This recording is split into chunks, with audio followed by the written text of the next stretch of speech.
एटीएमची पावती, बसचं तिकीट किंवा मॉलमध्ये आणि टोल नाक्यांवर मिळणाऱ्या गुळगुळीत पावत्या तुमच्या आरोग्यासाठी घातक आहेत.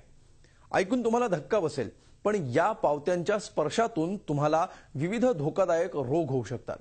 विश्वास बसत नाही ना? चला तर मग बघूया औरंगाबादहून एक स्पेशल रिपोर्ट. एटीएमचा पेपर हाताळताय, सावधान. बसचं तिकीट घेताय, सावधान. सिनेमाचं तिकीट विकत घेताय, सावधान.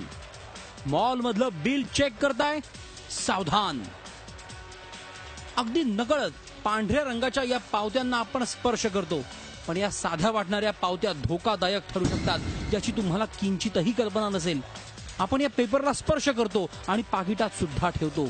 मात्र औरंगाबादच्या डॉक्टर बाबासाहेब आंबेडकर मराठवाडा विद्यापीठाच्या रसायनशास्त्र विभागाच्या एका अभ्यासानुसार यासाठी वापरला जाणारा गुळगुळीत पेपर म्हणजे थर्मल पेपर शरीरासाठी धोकादायक असल्याचं सत्य समोर आलंय.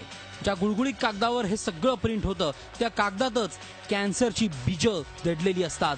केवळ कॅन्सरच नव्हे तर वंध्यत्व, मेंदू, मज्जारज्जूचे आजार आणि आणखी इतर गंभीर आजारही या कागदाच्या संपर्कातून होतात.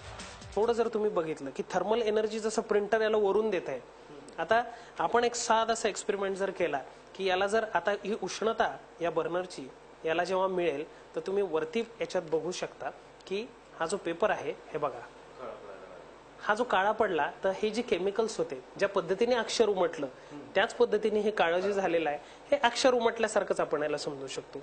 म्हणजे काय की थर्मल एनर्जी जेव्हा याला किंवा एनर्जी जेव्हा याला मिळते तर त्यावेळेला काय होतं की अशा पद्धतीने हा कागद काळा होतो. ही बिलं, पावत्या आणि तिकीट देण्यासाठी ज्या यंत्राचा वापर केला जातो त्याला थर्मल प्रिंटर आणि त्यासाठीच्या कागदाला थर्मल सेन्सिटिव्ह पेपर म्हणतात. हा कागद वजनानं हलका आणि कमी खर्चिक असल्यानं त्याचा वापर झपाट्यानं वाढतोय. मात्र या कागदाच्या कोटिंगमध्ये मानवी शरीरावर घातक दुष्परिणाम करणारी रसायनं म्हणजे BPA वापरण्यात येत असल्याचं समोर आलंय. BPA म्हणजे बायोस्फिनॉल. हे एक औद्योगिक रसायन असून काही प्लास्टिक आणि रेझिन उत्पादनासाठी 1960 पासून वापरलं जात आहे. BPA सोबतच थर्मल सेन्सिटिव्ह पेपरच्या कोटिंगमध्ये ट्रायलिन मिथेन फॉलेट किंवा फ्लोरन हे ग्लुकोडाय, बायोस्फेनॉल A BPA आणि बायोस्फेनॉल B BPS, झिंक सॉल्ट हे डेव्हलपर, इथेन, बेन्झिनोक्सिनाथिलेन हे सेन्सिटायझर्स आणि स्टॅबिलायझर्स हे घटक असतात. यामुळे स्तन आणि पौरुष ग्रंथीचा कर्करोग, शुक्राणूंच्या प्रमाणात घट, पुरुषांचा मूत्रमार्ग आणि प्रजनेंद्रियाची असामान्य वाढ, महिलांमध्ये अकाली लैंगिक प्रौढत्व, मेंदू आणि मज्जासंस्थेच्या समस्यांमध्ये वाढ, अकाली स्थूलपणात वाढ, मधुमेहाची लागण आणि रोगप्रतिकारक क्षमतेमध्ये घट अशा आजारांची लागण होण्याची मोठी भीती आहे.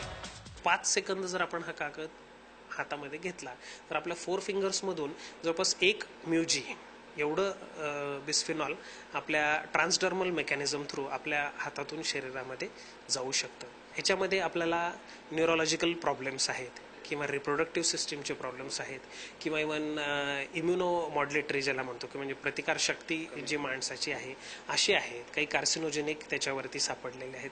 तर असे विविध प्रकारचे जे दुष्परिणाम आहेत या केमिकलचे असतात. BPA रसायनांचा गर्भवती आणि स्तनदा मातांपासून बाळांना धोका होण्याची जास्त शक्यता असते. जगातील अनेक देशात या पेपर वापरावर बंदी आहे. California, France, Denmark, Sweden, Maryland, Washington, New York, Canada, Minnesota या देशांनी हा पेपर दूर करून BPA फ्री पेपर वापरण्यास सुरुवात केली. मात्र आपल्या देशात या पेपरमुळे होणाऱ्या त्रासाची माहितीच नाही. त्यामुळे निदान यापुढे तरी हा पेपर हाताळताना सावधानता बाळगण्याची गरज आहे. Vishal Karole, Zee media, Aurangabad. Zee 24 तास रहा एक पाऊल पुढे.